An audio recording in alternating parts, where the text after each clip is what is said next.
guys, this is Echo Soundworks with another tutorial for ADSR and Sylenth1.com. If you're not subscribed to the YouTube channel and you want to do that, you can at youtube.com/ADSR That was a quick demo of the bass we'll be making today in Sylenth. It's kind of like a Electro, complextro. You could probably get away with it in some genres of house, like Electro house and all that. It's just a kind of a gritty, rough bass. So we'll be recreating that today in Sylenth, and I did want to talk about the processing I stuck on it. I did send a bus. I did create a bus, and on that bus I put on a reverb. And the only really kind of interesting thing I actually did with it was I actually put a LFO tool under the reverb. So what it's doing is it's basically side-chaining just the reverb signal, so it actually makes that a very rhythmic effect. So it kind of helps, rein in the wetness and the size of the reverb that I put on, so you're not hearing it. So if you look at this LFO tool, it's taking out the attack of it and just letting it through on the tail. You could set that up doing it more of a conventional way of doing your side chaining, but I just set it up like that. So if I solo that, you'll hear what it sounds like.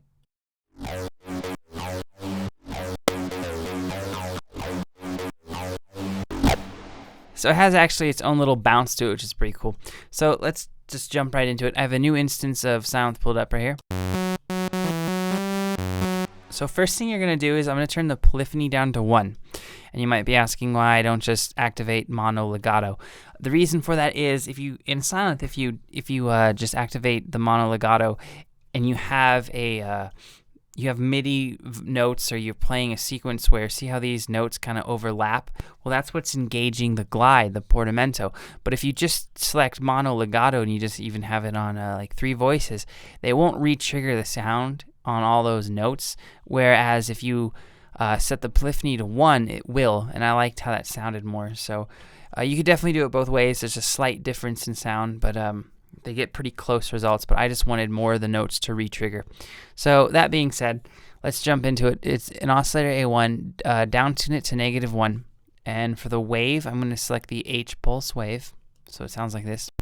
I'm going to give it 3 voices to thicken it up. And on the detune, let's actually detune it a bit to about 2.14.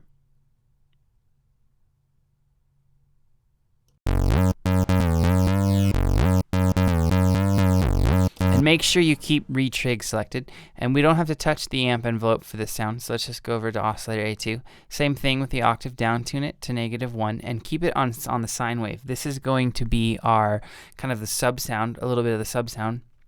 And so we're going to do with the volume, I'm going to turn this down to about 5, maybe 5.8, anywhere in there should work. I'm going to give it 8 voices.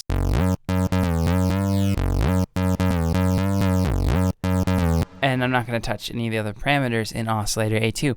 So now with the filter type, make sure you select it. You select a bandpass. All right, and so it'll sound like that. And what we're going to do is I'm going to actually boost the drive to about 2.4.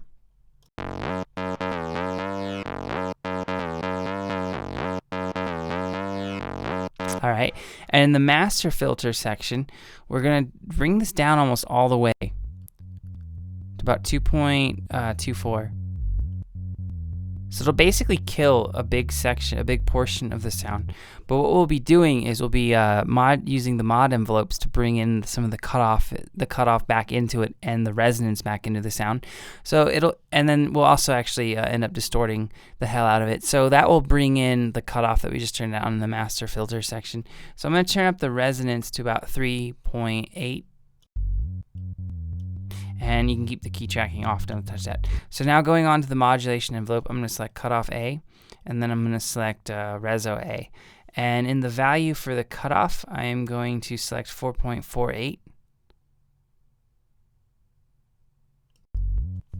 And you won't hear a change until you change one of the parameters, the attack, the decay, the sustain, or the release. And for the resonance, let's dial that in real quick. I'm going to do 2.86. You're just boosting that a little. Not a whole lot. And now for the decay, let's actually move the decay up so we start hearing some of that change in the sound. I'm going to boost that to about 5.29.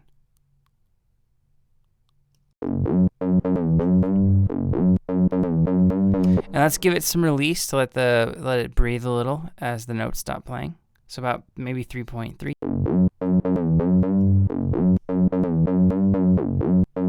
All right, and now I'm going to do cutoff A again. And with this, I'm just going to kind of boost it to about 1.5. And I'm going to give it a different decay time. And you might be asking, why didn't I just boost the decay up on Modulation Envelope 1? It's because I attached the Reso to it. And it kind of has a slightly more rounded out sound to my ear. So that's why I'm doing it on both of them instead of just one. So I'm going to boost this up to 6.15.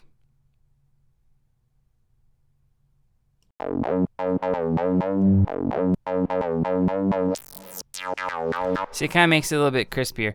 So like I said, just keep that low, about 1 point, anywhere between maybe just a little bit under 1 or just a hair above 1. And so I'm not going to do anything with the sustain on this, but I will boost the release a little. To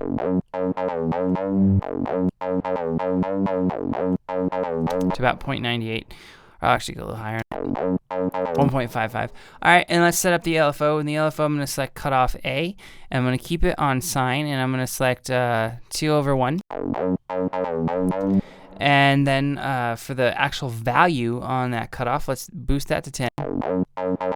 Because then I can just control it with the gain knob a little more. It'll be a little bit easier as opposed to setting the gain and then tweaking the value on the cutoff. So now I'm going to turn the gain up a little. So what that does is it'll start to change over time. Alright,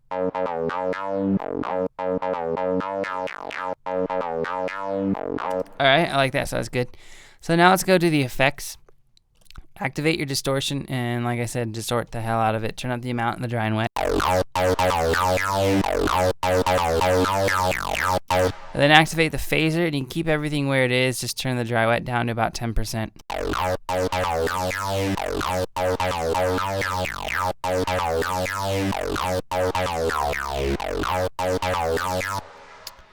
I'm going to turn that down to about 9% or 8.5.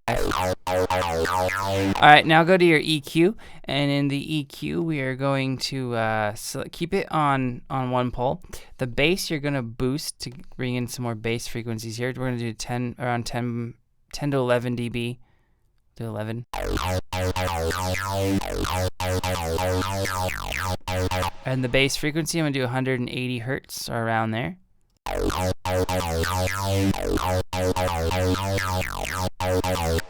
I'm going to boost this to just about 7.79, just a hair. I'm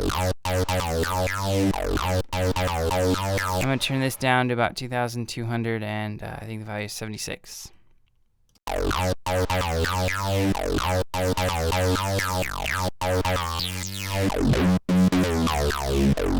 Alright, and I just turned the cutoff down a hair on our actual filter. And finally, let's add a little bit of reverb, turn the pre-delay down. And the reason I'm adding the reverb in Sylenth is because the reverb on the bus is, it has a long pre-delay and it's actually sidechained. So I want some reverb on the actual signal. So I'm going to turn the size down a little, the dry wet down as well. And you can just change that to taste. And then let's turn on the compressor.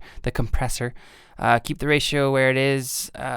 Threshold you can keep where it's at. Attack is good at about 10 to 15 milliseconds, so it has that snappiness, and that will pretty much do it. Alright, and let me bring back in the drums.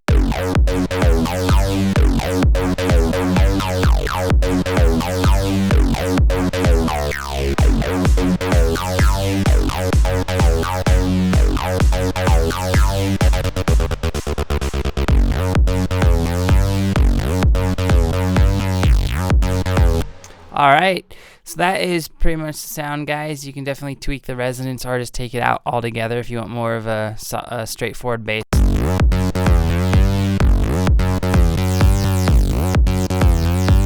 It's a pretty easy sound to tweak. You can actually change the waveforms. Let's take it to a triangle. So it's a pretty cool, just general palette preset kind of for genres of like electro and complexer that you can use to tweak. But like I said, that is pretty much the sound from the beginning of the demo. If you guys have any questions or comments, let me know below and I'll get back to you as soon as I can. If you haven't checked out sylenthtutorials.com, head on over there. Tons of cool presets and tutorials. And as always, thanks for watching, and I'll see you next time.